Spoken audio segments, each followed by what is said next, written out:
Hello, I'm Azrin. I like to play golf because golf is fun and challenging. And cari jodoh too.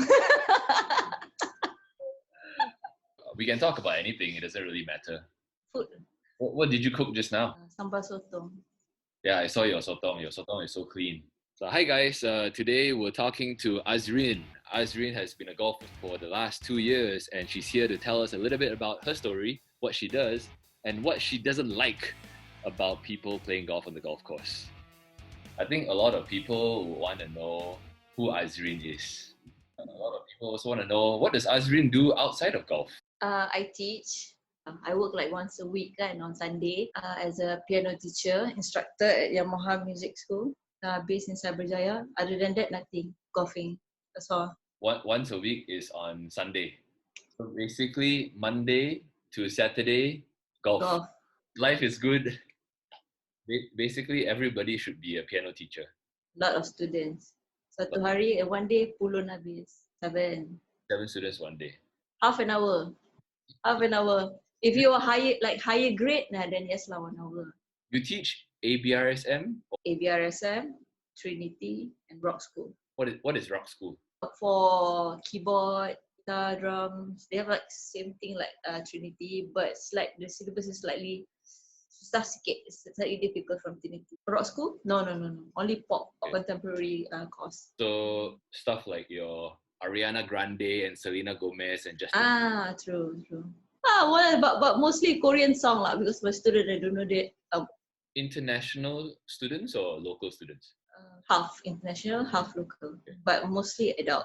Oh, okay, that's your teaching. So everybody should be a piano teacher because you can teach for 1 day and then play golf for 6 days. So you've been golfing for 10 years, 15 years?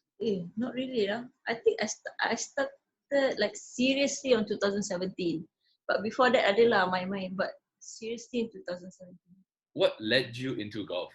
I want a sport that I can play when I'm old. But before that, you were doing a lot of other endurance sport like marathon, cycling, swimming. Okay, in a sport that has more men than women, right? I would say 95% of the golfers are men and 5% of the golfers are women, right? As a woman, what have you seen on the golf course that pisses you off? The response from the guys, the men, like when they see like okay, there's a in front flight, right? Women say, this is going to be like long hours of playing because women are slow and all. And sometimes they make this like the sound, mouth sound like that ngorat, something like that. No, I don't know. Show me. Yeah. When they pass you like, away, like sometimes like no respect. Not everyone, maybe like 10% from 100%. Okay. That one pisses me off. Not a lot of respect from golfers, male golfers to the women golfers. Yeah. Okay, aside from the gender stuff, what are things that you don't like? No, don't lie about your handicap. Don't lie about handicap. Okay. Why? Yeah. Have you experienced anything?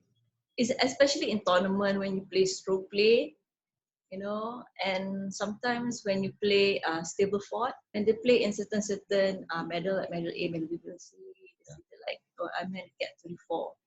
But when you play, you are not handicap 24. Like you handicap 12, 10 or something like that. Just to gain some cheap prizes. Well, that's not good. Why doesn't the golf course or the organizer verify the handicap? Sometimes the organizer and the golfers are friends, because I joined few local tournament and I see this myself. It's kind of sad because some golfers, they play like their game. They didn't get anything. So in other words, if we do not cheat, we have no chance of winning. Yeah, true. Who do you think would be in power to do something like this to enforce honest handicap better? It's actually start from yourself. What do you want to gain? If you like get lower handicap, it's very hard to maintain, right? Who are you going to lie? Yeah, but if they already won the prize and they went home with the prize, then there's nothing you can do too, right? Yeah.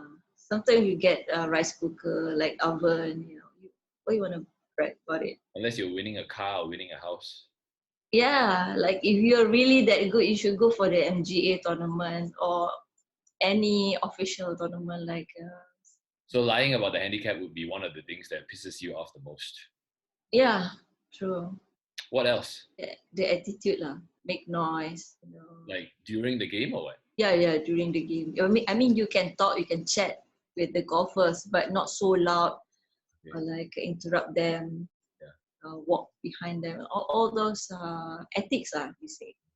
Lack of ethics. Not talking about the rules yet. This is something that a lot of them can learn online, right? Because all the information is online anyway. But some of them learn golf also through friends. And their friends also don't know the ethics and the rules. Yeah. So let's say if you're playing with somebody that you've just met, and that person doesn't have very good ethics, and maybe they are doing it on purpose, and maybe they are not knowingly, right? How would you tell them? Okay, let's say if they done something like that in hole 1, so I will explain to them at hole 2, like actually you cannot cross this line, like you have to wait for him to hit first because he's behind or something like that. And I would say like, in tournament you'll get penalty or something like that. But this is friendly game only, what? Friendly lah. That is how you educate them, so they don't do mistakes for their next game. So far, when you've told people this, what is their response? Are they okay with it? Yeah, so far they're okay with it. Okay. Yeah, it's like, oh, really, this is interesting. I would like to know more. But like, who can say no to Azrin, right? Okay, so attitude, knowledge is one thing because they don't know. But I think golf is something that you don't need to force. It will come to you. But you can try like, I'm at the driving range. Come on lah, lepak here. Try a few times. Like, this is interesting. That's one of the best ways to get people started because you cannot get them on the golf course, but you can get them started. Yes, at the range. To lepak there. Hang out there. Let them hold a golf club. Yes. Which is your favorite golf course and why? Danau. For me, myself, it's not that difficult, The green also not that challenging. But I don't know why. Danau is very hard to conquer. Yeah. I think the fairway is big, So if you play a good round there, you'll be very happy. That's what they say lah.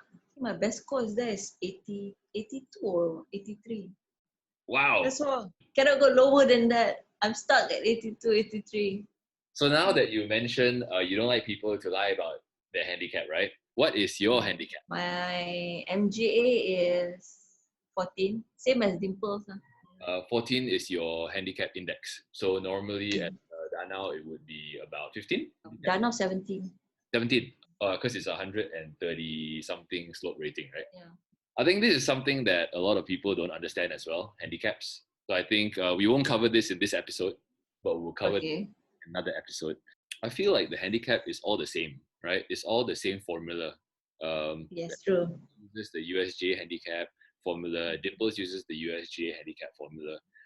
But I think it's a difference in terms of submission. And that's why some people have two handicaps. They have those that they calculate themselves and those that they submit to the MGA so that they can use the official MGA one for competitions and they can choose what to submit and what not to submit. I think what the issue is, the clubs don't enforce that you get a penalty if you do not submit your scores. If everybody is penalized for not submitting their scores, then I think a lot of people will be submitting their scores more. I'm wearing my golf apparel sponsor. 420. Go buy. Very nice clothes. More women golfers in the future. So there we have it, Azrin Azizan. She's talking on behalf of all the women golfers and she'd like to see more women golfers playing golf. We don't know what to do next for the next episode, so if you have any ideas of what you want us to talk about, let us know in the comment section below. Thank you guys.